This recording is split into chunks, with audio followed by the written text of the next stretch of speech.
everybody. Welcome to the show. Today we are talking about the Bogner Duende amp head. This is my current personal gigging amp head, and I totally love it. It's a fantastic amp head.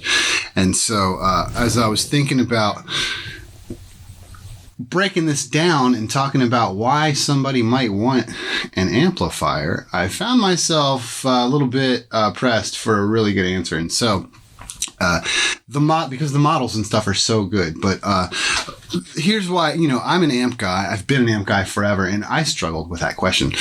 So it's worth visiting. Here is a really good amplifier. Now, here I would say this particular amp, I chose this because it's low wattage. It's a 15 watt amplifier, 16 or something like that. Very tiny wattage. And so I run it through this cabinet here, which has two 12-inch vintage 30s, Celestion Vintage 30s in it. The pedal board that you see down here, there's nothing fancy going on at all, and we'll talk about that stuff. It basically tuner, compressor, a mid-gain overdrive, some phaser, some reverb, some delay, and that's the basics of the pedal and a switcher. But so let's get into the amp itself. I know you want to hear some sounds, and so let's start with the clean tone. A nice out of tune guitar.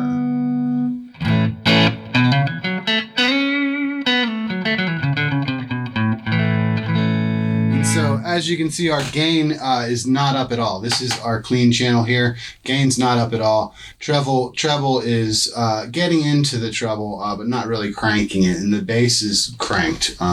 There's two master controls for EQ, air and body.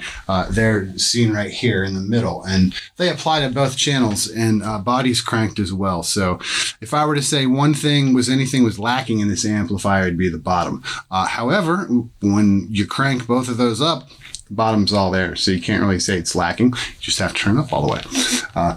It also is, of note that your cabinet size, if you've got a 412, it's this bottom for days. Or bigger speakers or something. It's all relative. But so we also have the gain switch pulled out, and one last thing, I do have this compressor running. This is a Joyo $30 compressor. Look it up on Amazon. They're fantastic, pretty transparent and clean. I dig it. And we've got a Strat, American Strat standard here, standard Strat, and DiMarzio pickups in both the bridge and the neck position. These are the DiMarzio, whatever, I can't remember the model, Paul Gilbert's model. I'll think of it. And so it's a nice pickups. And so on the neck position,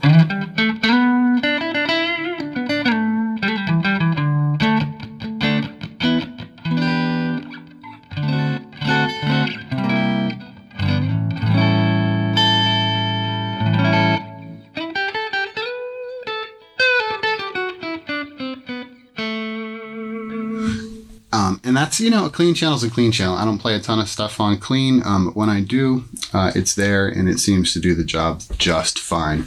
It's notable, too, we have a little bit of reverb coming from the Hall of Fame pedal.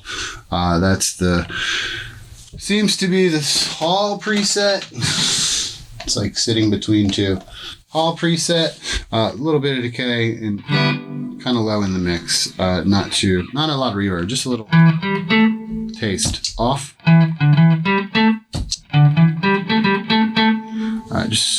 And that's a preset. Really, I've got my board rigged this way, and there'll be another video. Probably I'll break down that pedal board. You'll see all about it. Probably be a link up here somewhere at some time. And but so if we move on over, let's go to mid gain. So for my mid gain channel, what you're looking at here is what I do to turn this 2-channel amp into a 3-channel is leave it on the clean channel and just add this MXR Modified Overdrive, which gives you this sound.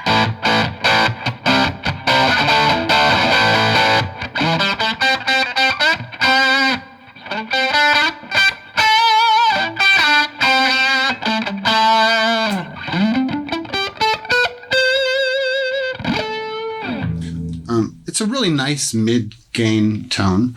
And so if we turn that MXR pedal off and just see what's the amp got for mid-gain.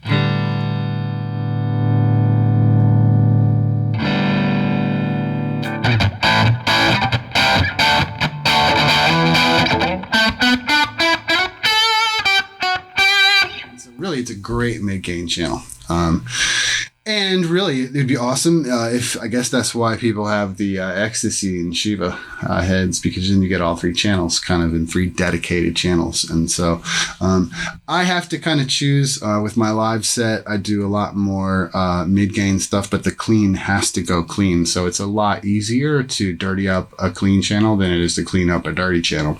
Though I do have I did used to do that. You can detox your mid-gain channel down to a clean channel. Check out this video on my channel and you'll see about how I used to do that. It's pretty cool. But anyways, so that's our mid gain. Back this stuff back off where I had it. And then the high gain.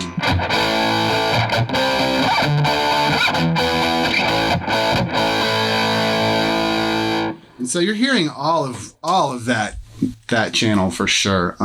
That there's a switch, there's a pull switch. So let's get realistic. We're going to turn the compressor off. The compressor pedal gives this guitar balls for sure. When I first got this guitar, I was, I'm used to playing Les Paul style guitars, and I was just like, where's the beef, dude? And compressor pedal fix that right up. But so let's hear this channel just with a regular Strat. We'll also push in the high gain boost button.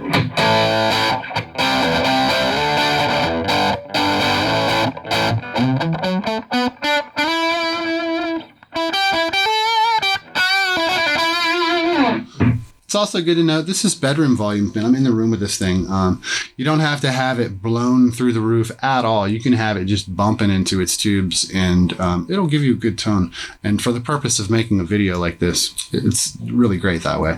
But so you can hear this more. We're getting into that more of that, that UK sound, but in a California way. And that's kind of what I've always dug about the Bogner sound, kind of like Mesas too, but like Mesas are like, it's a beast, man, like a lot to handle. And the Bogner seems to be a little dialed back in some of its forms. And this is one of the forms. The Duende is definitely seems to me a real tame version of that Bogner thing.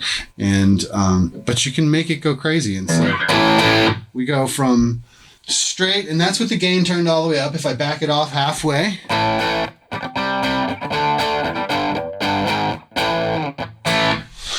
it sounds about like that. So we crank that back up, pull that boost switch out, and no compressor pedal. Add delay.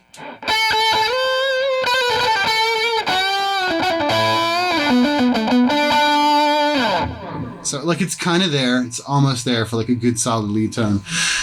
If it were a Les Paul, it'd be there. So let's make it a Les Paul with this compressor pedal.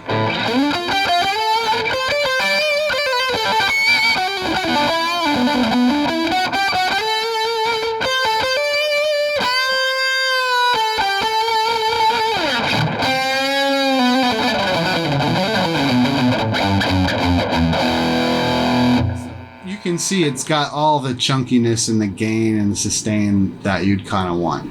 I have this Epiphone Les Paul back here. I could plug it in and have the same effect.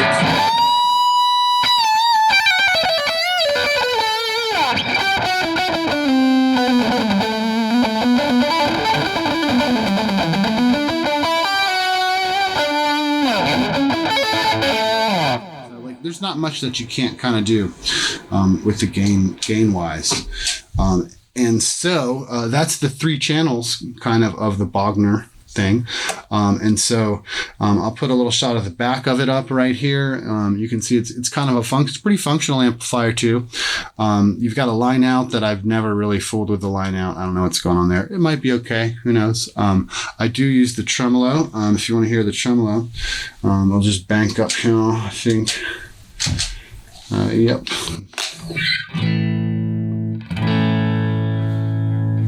I'll need to turn it up for us to hear it.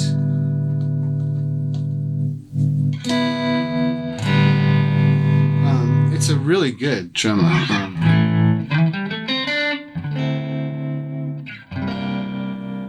And so I mean, you want to dial that in and get it like tremoloing right and stuff. And those controls are on the back, which is a little bit, clunky sometimes, but whatever. There's also 2 reverb controls on the back. I don't use those very much, really, because you can't control them. But it is a nice little reverb, as you can hear right there. It is. Just kind of a springy thing. I'm always afraid that pedal's coming through. It's not. And then the last thing over there is your loop points. And so, this amp, like any other 2-channel amp, the way I run it, I use my switcher board here. So we have, and ahead of the amp, we come in, we go through the tuner, the compressor pedal, and then we have that mid-gain MXR Modified OD pedal. It's the Custom Badass. And so that thing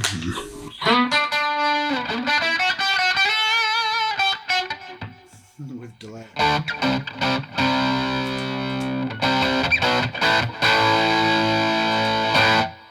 And so that guy always stays in front of the amp, as well as the phaser will always stay in front of the amp. The Hall of Fame reverb and the giant delay pedal over there, the Giga Delay from Boss, those go through the loop, and you can facilitate that on switchers like these, just in the way you wire it. It's quite cool. And then you just set up your patches accordingly, and off you go. The Giga Delay, I'd say it's a great pedal. Check it out.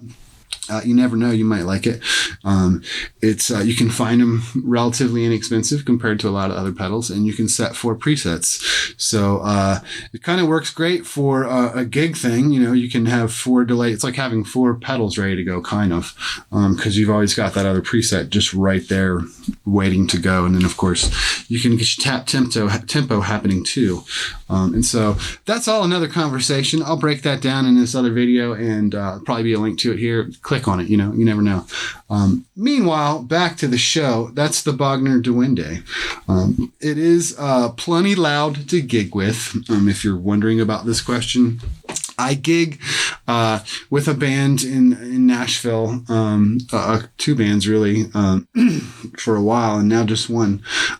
But this is plenty of amp for every gig that we've done, for sure. I've never had it pushing the clean channel more than like 60% maybe, and the high gain channel never more than 40 or 50%. It's a well capable gigging amplifier. You can get them for a great price too. I gave around $2,000 for mine a few years back, when amps were still a bit more popular. You can do a lot better than that now. Look it up on Reverb or whatever your favorite spot is. But that's the Bogner Duende head. So go get you one or get you something like it. Just check out, I'll throw some links up at the end of the video here. I'll break this one. I'm going to compare this to some of the amp models. I've got a song that I think we've done already on the channel, and I'm going to go back and forth between the real and the modeled amps, because the modeled amps are fantastic too. Anyways, that's the show for the day. Thank you so much for tuning in. If you would be so kind as to tag that subscribe button down there, I'll be your best friend. Till then, have a great day. See ya.